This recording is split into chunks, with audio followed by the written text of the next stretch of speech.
Welcome to the Explainer. Let's jump straight in.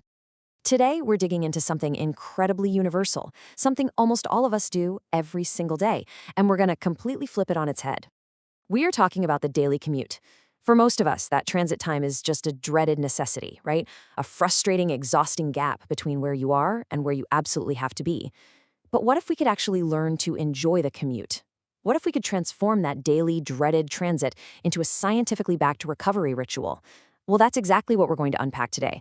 By the end of this explainer, I promise you, you're going to see your morning drive or your train ride in a completely different light.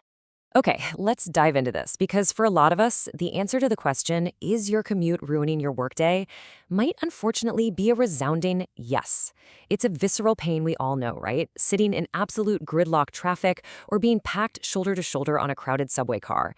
You haven't even started your workday yet, but you already feel totally drained. The research actually suggests that this daily transit isn't just a minor annoyance. It might be secretly sabotaging our energy before we even step through the office doors. If you've ever walked into work already feeling defensive or completely exhausted, well, your transit time might just be the culprit. Part 1. From dead time to recovery. Let's take a look at the actual biological stakes of your daily transit. So the crucial point is right here. When we treat the commute as just an obstacle, a necessary evil we have to white-knuckle our way through, we're basically sending continuous low-level stress signals to our bodies. This results in what researchers call lingering irritability. Now, this isn't just a bad mood. It's the pre-commute stress that literally spills into your workplace. This stress is actively dysregulating your HPA axis, which, by the way, is your body's central stress response system. And this dysregulation, it's causing genuine physical stiffening in your muscles. So we're elevating the commute from a mere daily annoyance to a real, tangible health and productivity issue.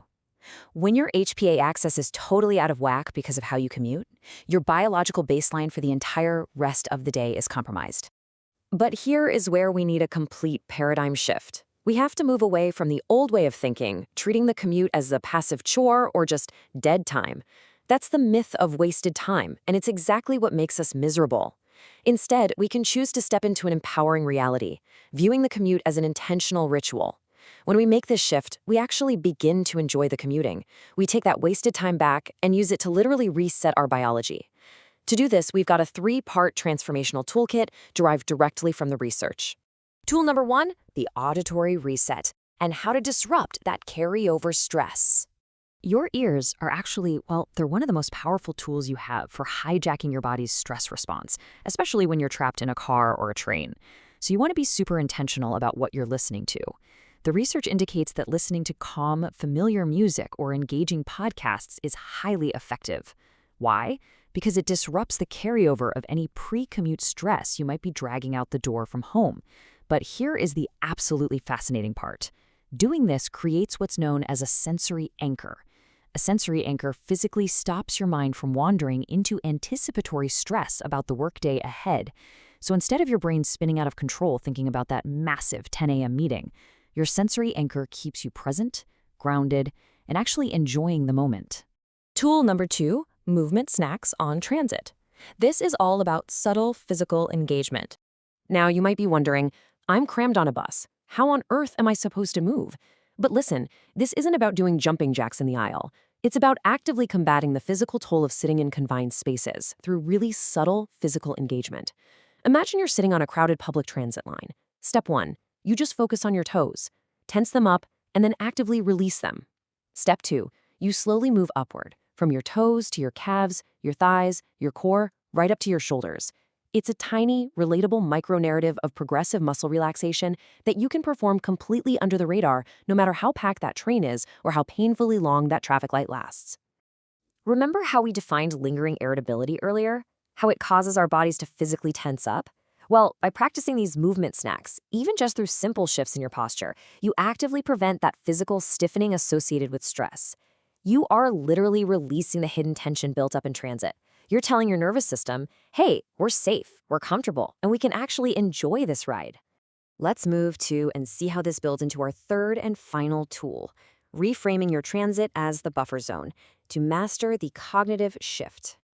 And this brilliantly illustrates our final concept. We've tackled auditory input and our physical bodies, and now we master the cognitive shift. The research emphasizes that we absolutely have to stop seeing transit as an obstacle in our day. Instead, start viewing it as a protective barrier between your home life and your work life. A buffer zone. It's a dedicated pocket of time that belongs solely to you. It's a space where you get to transition mentally. When you reframe it as a buffer zone, the commute goes from being a punishment to a real privilege.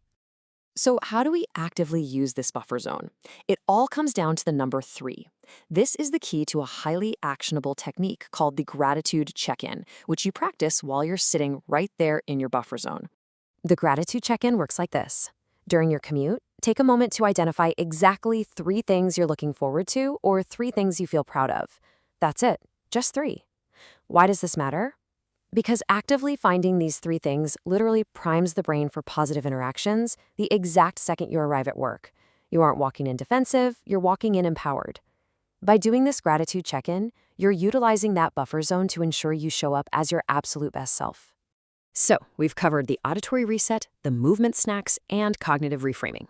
We've successfully turned dead time into an intentional, genuinely enjoyable ritual of recovery.